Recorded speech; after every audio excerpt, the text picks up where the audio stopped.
Hello folks, it's Steve. Welcome back to my video. This is part 3 of my lift install. My rotary, 1983 rotary Frank Paul 46H Mark V. Just a little recap on this. I pulled this unit out of a old body shop out there in Lando Lakes, Florida. It was being torn down, and I approached the owner of the property because he had sold it. Asked him if he was going to part with it, and he said it was going to go with the building. And I offered to take it from him. Promised him it would not be used as scrap metal like a lot of people do around here. So I restored it before I. If you in part 2, you'll see the actual restoration of everything I did. The oil tank's out back behind the door, back door there. It's on the patio. It's on the block, and I piped it, and it's got the oil valve against the back wall behind the dolly. And I got it up. I'm just holding pressure just to make sure it holds pressure for overnight. And the lift, the non-rotor leg, which you see the pipe sticking out of the floor, I had to still install that. So right now we're in a test mode to test the oil pressure to make sure that it's going to hold air pressure, that all the work I did wasn't in vain uh, putting this thing back in service. So anyways, it's a 1983 rotary in-ground lift, model Frank Paul 46 fully hydraulic Mark V. And this thing sat for probably, I want to say, I don't think they did anything with this lift for about 30 years. It sat dormant for about 30 years, according to the owner of the property.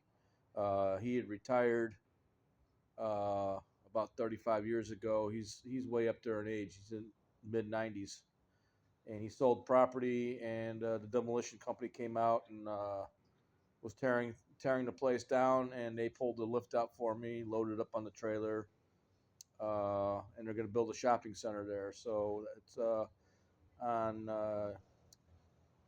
52 and 41 in Lando Lakes, Florida. That's where this thing came from, in that vicinity. And it's in pretty good shape. I want to say I just replaced the seal on it. The seal I replaced before I installed it in the ground. The seal was about $100, so I was able to change that because the old one was leaking, according to what the owner told me. So I had a slight leak to it, and so it's holding. And I'm going to make use of it here in my home shop. I got about a 10-foot ceiling in here. I won't be able to get my car all the way up, but I will be able to do some body work. I'll be able to use this for many things, as a work table. Be able to get my golf cart up on this thing to change the tires. I'll be able to do a lot of things. So I have a lot of plans for it, and it goes with my air compressor back here in the corner. I have a Sailor Beal, and it's right here. It's a Sailor Beal 60 horse 2-stage air compressor built in St. John's, Michigan, American made. And it's about a year old. And I did make a video on this. And this thing runs very, very quiet. You can't even hardly hear it run. It runs so quiet. But anyways, I just wanted to show everybody the lift and hope you guys enjoy the video. If you have any questions, hit me back. What I did do is when I installed everything, because this is my home, I put some safety features on this thing. I have a ball valve on the oil line. I also have a way to shut the air line off to the controls, so you can't lower or lift it when it's not in use. And I also got it setting on a piece of 4x4 right now because I don't have the lock, the non-rotor leg on it. Being that I'm just testing it to make sure it's holding pressure. I didn't want it to come down on anybody's toes.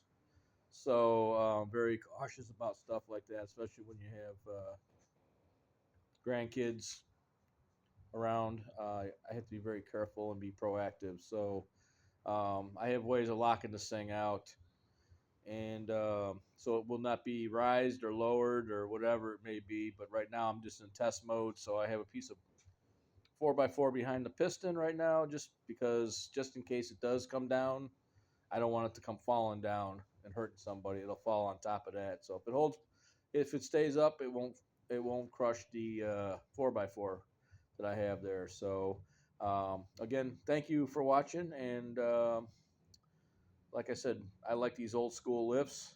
I don't like the above ground lifts.